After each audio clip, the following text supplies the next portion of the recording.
जिनार लकाब रब्बुल आलमीन सुदूर अर्श मुअल्ला दिएছেন সিদরাতুল উলা কাহফিল ওয়ারা মিসবাহ জুলাম বদরুদ দুজা সদরুল উলা শফিউল মুজনাবিন রাহমাতুল লিল আলামিন আকা কামলি ওয়ালা জনাব মুহাম্মদ রাসূলুল্লাহ সাল্লাল্লাহু তাআলা আলাইহি ওয়াসাল্লামের উপরে অগণিত দুরূদ ও সালাম বর্ষিত হোক অর্পিত হোক। সকলেই উচ্চ আওয়াজে বলুন আল্লাহুম্মা আমিন। ইসলাম দরদি বাপজি ভাইরা, আমি আপনাদের সম্মুখে কোরআনুল কারীম থেকে বেশ কয়েকটা এত টুকরা পরিবেশন করেছি, তেলাওয়াত করেছি। তার পরপরই বিশ্ব নবীজির পবিত্র জবান থেকে মাত্র আমি দুটো হাদিসের টুকরা পাঠ করেছি। ইনশাআল্লাহ যথাসময়ের মধ্যে আমার বক্তব্য করব। ভাই, আজকে আলোচনা অন্যদিকে যাব না। আপনাদের দেশের আলেম আমাকে বারবার করে অনুরোধ করেছেন, ইসু ভাই আপনি আজকে আমাদের এখানে আলোচনা করবেন। অনেকে বলতে বলেছেন ওনাকে আবার,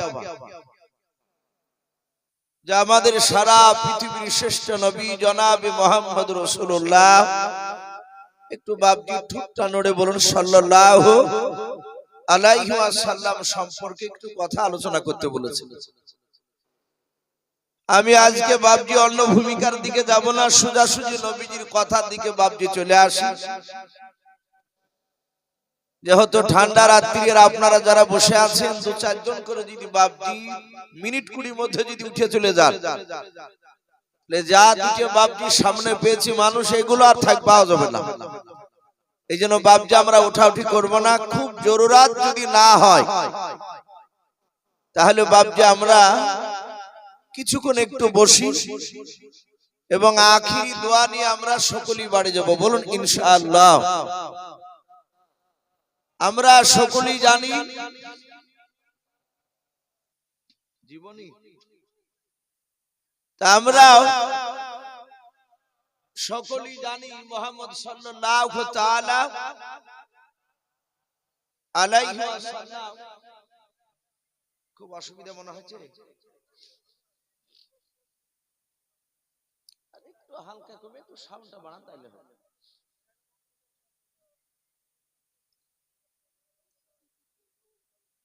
ভাই, আমি বলছিলাম যে আল্লাহ রাসূল সাল্লাল্লাহু তাআলা আলাইহি ওয়াসাল্লামের বাপজি কথা আপনাদের সামনে তুলে ধরব।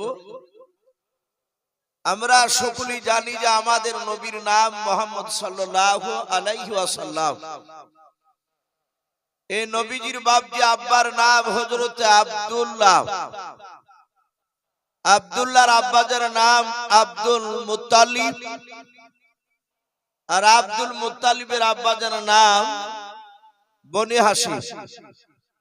বনি হাশিমের আব্বাজার নাম আব্দুল মান্নাফ। আর বাপজি গোড়াতে গিয়ে লাভ নেই। এই বনি হাশিমের ছেলে আব্দুল মুত্তালিব তিনি আল্লাহকে ডেকে বলেন, আল্লাহ আমাকে তুমি যদি এক এক করে যদি 10টা যদি সন্তান যদি দান করতে, আর ওই আবে জমজমের ইদারার পানি যদি আমি উদ্ধার করতে পারতাম, তাহলে 10টি ছেলের মধ্যে একটি ছেলেকে তোমার রাস্তায় জবাই করে দিতাম। এখন বাপজি আমাদের প্রশ্ন হতে পারে যে আবে জমজমের ইদারার পানি কি আব্দুল মুত্তালিবের জামানায় ছিল না? কেন উনি ওয়াদা করলেন? তাফসীরে মারিফুল কোরআনে বাপজি এসেছে, আরো অন্যান্য সিরাতে হালবিয়া বলে একটি কিতাব রাসূলুল্লাহর জীবনী, তাতে বাপজি বিস্তারিত ঘটনা এসেছে যে আমার দরদি নবী এই যে আবে জমজমের ব্যাপারে তিনি বলেছেন যে ইব্রাহিম নবী আলাইহিস সালাম, কোরআন শরীফে বাপজি তার নাম পাওয়া যায়। আল্লাহর বিখ্যাত বাপজি তিনি রাসূল ছিলেন। মহান রব্বুল আলামিন ইব্রাহিম নবীকে ডেকে বলেন, হে আমার দোস্ত খলিলুল্লাহ ইব্রাহিম, আলাইহিস সালাম তুমি তোমার বিবি মা হাজারা আলাইহাস সালামকে সঙ্গে নাও, আর তোমার যে কয়েক মাসের বাচ্চা হযরতে ইসমাঈল আলাইহিস সালাম উনি দুধ পান করতেন, সেই সময়কার বাচ্চা, তাকে সঙ্গে করে নিয়ে তুমি উত্তপ্ত বালুর রাশিতে, মানুষবিহীন জায়গা, পানিবিহীন জায়গা, গাছবিহীন জায়গা, সেই উত্তপ্ত বালুর রাশিতে তোমার সন্তান আর তোমার বিবিকে রেখে এসো, যাকে আমরা বনবাসের কথা বলি। ইব্রাহিম নবী আলাইহিস সালাম আল্লাহর হুকুমে বাপজি তার সন্তান আর তার বিবিকে নিয়ে চলে গেলেন। কয়েকদিনকার পানি আর কয়েকদিনকার বাপজি খাজুর সঙ্গে নিলেন। ইব্রাহিম নবী তার বিবিকে বাপজি সেই উত্তপ্ত বালুর রাশিতে, প্রচন্ড গরম রৌদ্র আকাশে, ওনার বিবি আর ওনার সন্তানকে মাটিতে রেখে দিয়ে কাছে পানি আর খাজুর বাপজি তাদেরকে দিয়ে ইব্রাহিম নবী আলাইহিস সালাম আর কোনো কথা বলেন না, সোজা রেখে দিয়ে বাপজি উনি বাড়ির দিকে চলে যাচ্ছেন। মা হাজারা আলাইহাস সালাম তিনি মনে মনে চিন্তা করলেন, ওগো মাওলা, আমার স্বামী আমাকে এই জায়গায় রেখে দিয়ে চলে যাচ্ছে, আমাকে তো বললো না যে আমি কবে আসবো, কেন যাচ্ছি, এসব কথা কিছুই বললো না। আমার কি আস্তে আস্তে আমার ব্যবহারে কোন ত্রুটি পেল নাকি? মা হাজারা একা একা চিন্তা করছেন, আর ইব্রাহিম নবী তিনি চলেই যাচ্ছেন উঠে চেপে। মা হাজারা আলাইহাস সালাম আকাশের দিকে হাতখানা উঁচু করে চিৎকার করে ডাক দিয়ে বলেছিলেন, ওগো আল্লাহর নবী, যে আপনি দাঁড়িয়ে যান। হযরত ইব্রাহিম নবী আলাইহিস সালামের বাবা কানে গিয়ে আওয়াজটা ধাক্কা লেগে গেল। ইব্রাহিম নবী তিনি পেছন দিকে ঘুরে তাকালেন না, সামনের দিকে চলে যাচ্ছেন। আবার মা হাজেরা হাতখানা দ্বিতীয়বার আকাশের দিকে উঁচু করে চিৎকার করে বলেছিলেন, ওগো আমার ইসমাইলের আব্বা, আপনি আমাকে উত্তপ্ত বালুর রাশিতে রেখে দিয়ে কেন চলে যাচ্ছেন বলেন? হযরত ইব্রাহিম নবীর কানে গিয়ে দ্বিতীয়বার বাপজি আওয়াজটা ধাক্কা লেগে গেল। হযরত মা হাজেরার বাপজি কথাতে বাপজি দ্বিতীয়বার কর্ণপাত করলেন না। কিতাবে পাওয়া যায়, সিরাতে হালকিয়া বলে বাপজি কিতাবটাই লেখা আছে, আর একটি কিতাব আর রাহিকুল মাকতুম বলে বাপজি কিতাবটি তো বাপজি ঘটনাটা পাওয়া যায়। মা হাজেরা তৃতীয়বার বাপজি আওয়াজ দিয়ে বলেন, গো আল্লাহর নবী আপনি দাঁড়িয়ে যান। হযরত ইব্রাহিম নবী আলাইহিস সালামের কানে গিয়ে আওয়াজটা ধাক্কা লেগে গেল তৃতীয়বার। হযরত মা হাজেরা চিৎকার করে বলেছিলেন, ওগো আমার প্রাণের স্বামী, এই উত্তপ্ত বালুর রাশিতে আপনি কেন আমাকে রেখে দিয়ে চলে যাচ্ছেন বলুন? ইব্রাহিম নবী পয়গম্বর আলাইহিস সালাম তিনি উটের লাগাম ধরে নিজের বিবির দিকে বাপজি তাকালেন।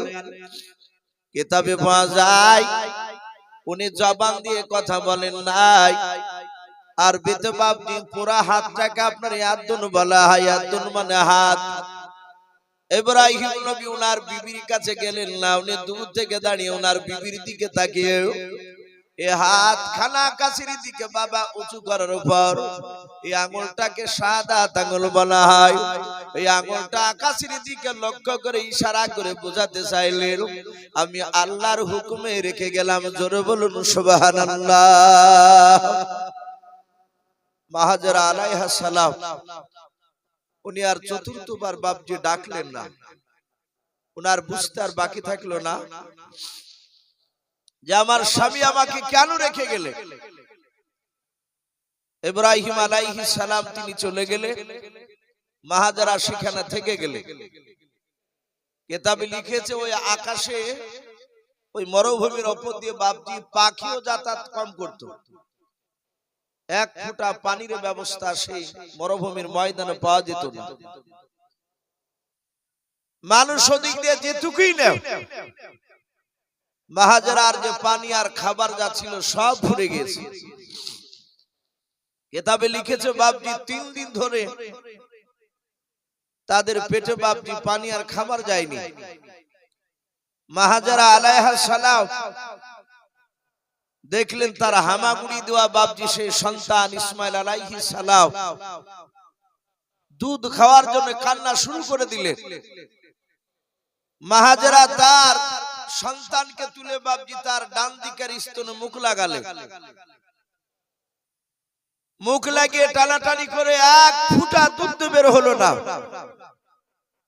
বাম দিকের স্তনে মুখ লাগালেন, বাম দিকের স্তন থেকে টানাটানি করে এক ফোঁটা দুধ বের হলো না। বেরোবে কি করে? 3-4 দিন ধরে খাওয়া নেই। মাহাজারার সন্তান ইসমাইল আলাইহিস সালাম তিনি কাঁদেন আর বলেন, ওগো মা, আমাকে পানি দাও, আমার গলা শুকিয়ে গিয়েছে। মা, আমি পানি পান করব, আমাকে পানি দাও। মাহাজারার কাছে যে চামড়ার মুশুক ছিল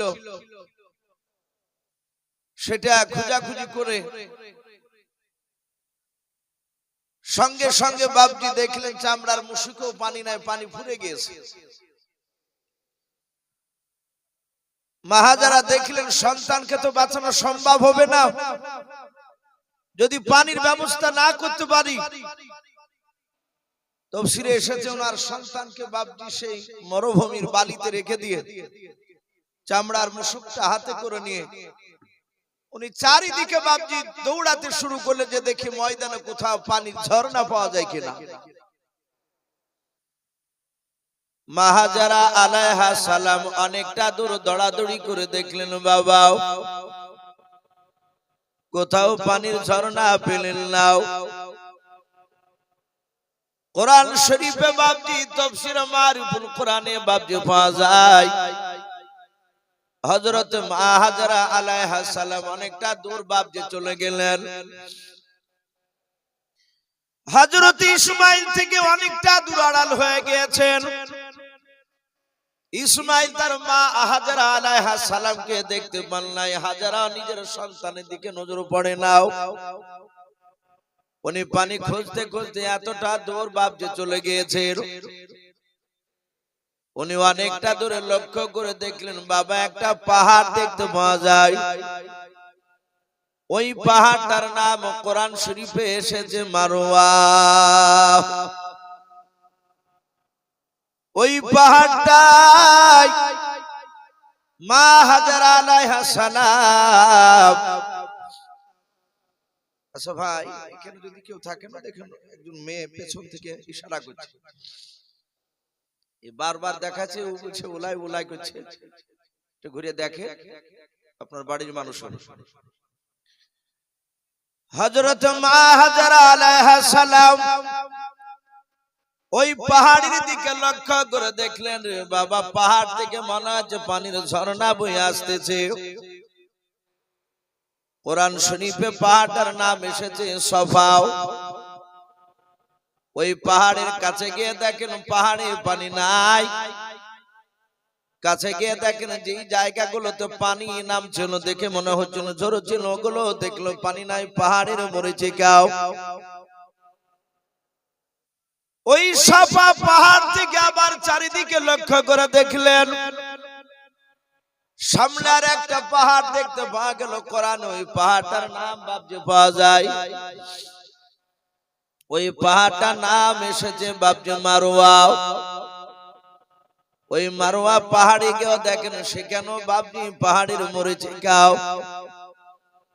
ওখানে দেখলেন পানি নাই। রৌদ্রে পাহাড়ের মরিচিকা গুলো মনে হচ্ছিল বাপজি আপনার পানি ঠোপে ঠোপে পড়তেছে।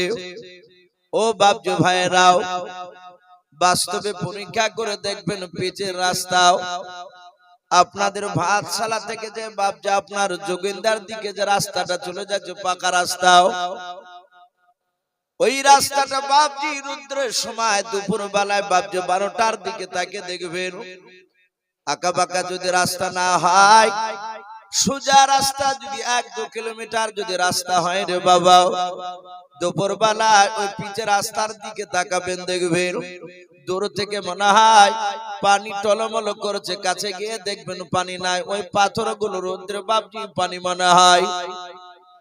হযরত মা হাজরা মারওয়া থেকে সফা, সফা থেকে মারওয়া, এইভাবে বাপজি পাগলের মতো বাপজি পানি ঝরছে বলে দৌড়ে চলে যায়, কোথাও পানি দেখতে পেলেন না। সাধুবার দৌড়াদৌড়ি করে পানি যখন বাপজি পেলেন না, মা হাজরা আল্লাহর কাছে ডেকে বলেন, আল্লাহ, আমার মনে হয় আর সন্তান ইসমাইলকে বাঁচানো যাবে না। মা হাজরা আলাইহা সালাম তিনি কান্না করতে করতে ব্যাকুল হয়ে চলে যাচ্ছেন ছেলের দিকে। ওই দিকে আল্লাহ জিবরিল আলাইহিস সালামকে ডেকে বলেন, জিবরিল, জিবরিল আলাইহিস সালাম আল্লাহকে ডেকে বলেন, আল্লাহ কেন আপনি আমাকে ডাক দিয়েছেন বলেন। আমার আল্লাহ ডাক দিয়ে বলেন, জিবরিল শুনে নাও, আর তোমাকে আসমানে থাকা লাগবে না, তুমি জমিনে চলে যাও। জিবরিল বলেন, আল্লাহ জমিনে আমি কোথায় যাব, আপনি বলুন কোন জায়গায় যাব, কেন যাব বলেন।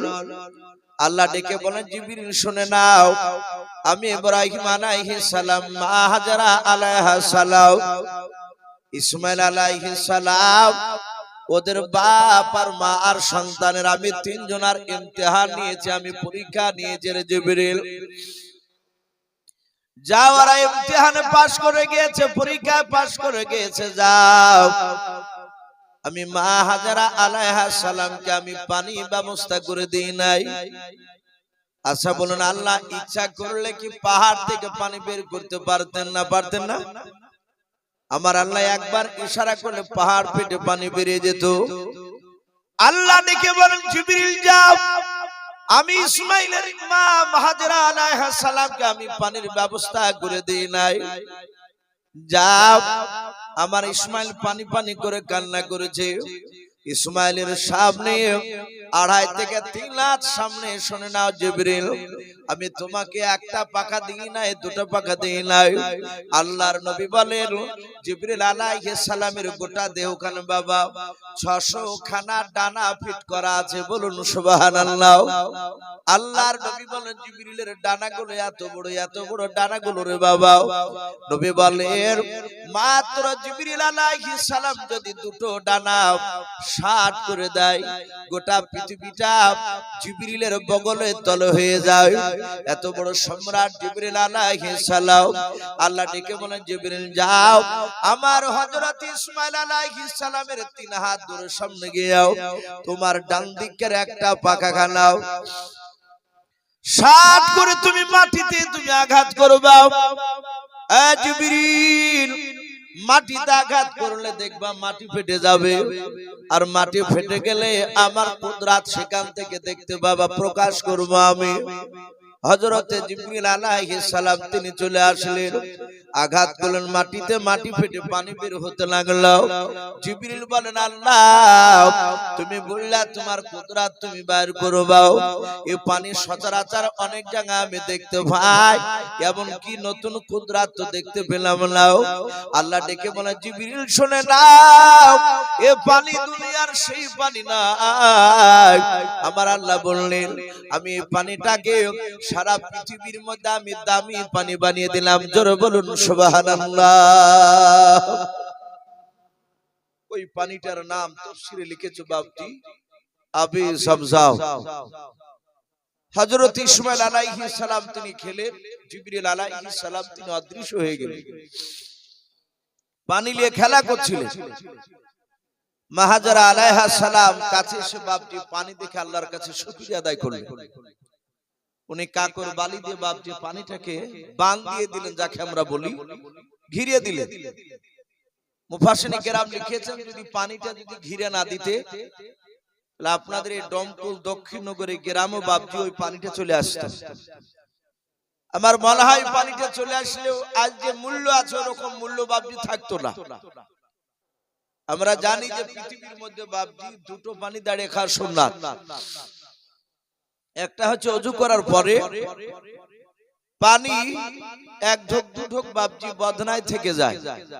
এখন তার বদনার সিস্টেম না, এখন ট্যাপ। নবী বলেছেন বদনায় উযু করতে গেলে পানি একাধ্রক থেকে গেলে ওই পানিটা নিয়ে আপনি দাড়ি খেতে পারেন, কিন্তু মশলায় বলছে যদি না খান তাহলে বাম দিকের পায়ের গোড়ালিতে আপনি ঢেলে দিবেন, বদনা রাখবেন না।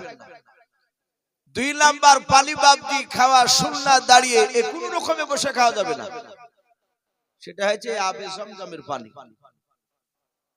এর আবার সুন্নাত তরিকা আছে, পশ্চিম দিকে মুখ করিয়ে 3 দমে বিসমিল্লাহর শহীদ বাপজি ডান হাতে পানিটা খাওয়া, এটা হচ্ছে সুন্নাত। অনেকে বাপজি আমরা গুরুত্ব দিই না, বসে খেয়ে নি। বসে খেলে গুনাহ হয়, আবে জমজমের পানি দাঁড়িয়ে খেলে আপনার আমল নামায় নেকি লেখা হয়। বলুন আলহামদুলিল্লাহ। এই আবে জমজম আস্তে আস্তে মাটি পড়ে পড়ে বাপজি বন্ধ হয়ে গিয়েছিল। তাহলে আমরা এতটুকু জানতে পারলাম যে আবে জমজম কবে থেকে চালু হয়েছিল। ইব্রাহিম আলাইহিস সালামের জামানায় ইসমাইল আলাইহিস সালামের সামনে 2 থেকে 3 হাত দূরে জিবরিল আলাইহিস সালামের ডান দিকের পাখার আঘাতে মাটি ফেটে পানি বের হয়েছিল, সে আবে জমজম।